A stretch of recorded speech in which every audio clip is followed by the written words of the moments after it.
But first, I want to talk about China's culpability and conduct throughout the coronavirus crisis that began in a Wuhan wet market. The Chinese Communist regime not only lied, destroyed evidence and allowed the virus to spread, but it arrested doctors who back in December tried to warn the world about what was happening in Wuhan. Some of the whistleblowers arrested and accused of fabricating, disseminating and spreading rumours have since died. Other domestic critics, from a property tycoon to video bloggers, have vanished. China is not a regime that tolerates dissent. China's initial cover-up included destroying lab samples that established in December the cause of unexplained viral infections in the Hubei province. How many lives would have been saved if China had listened to experts instead of silencing them? A study by the University of Southampton suggests China could have prevented 95% of infections if it had implemented tough measures just 3 weeks earlier. But the regime only took decisive action to contain the virus around 4 weeks after arresting doctors and other whistleblowers. What's just as shocking is the World Health Organization's complicity in this global pandemic.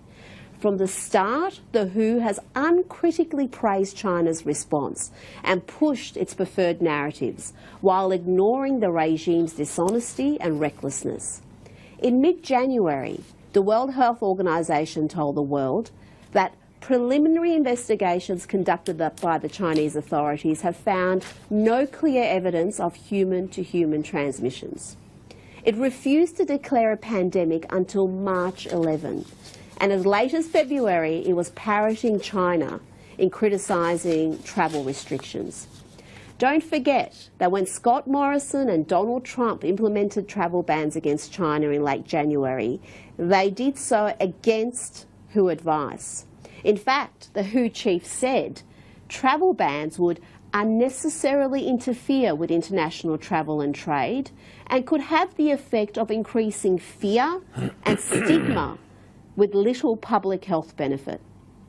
We now know just how wrong he was, with immunologists and other medical experts saying the decision to close borders was crucial in slowing the spread of the disease.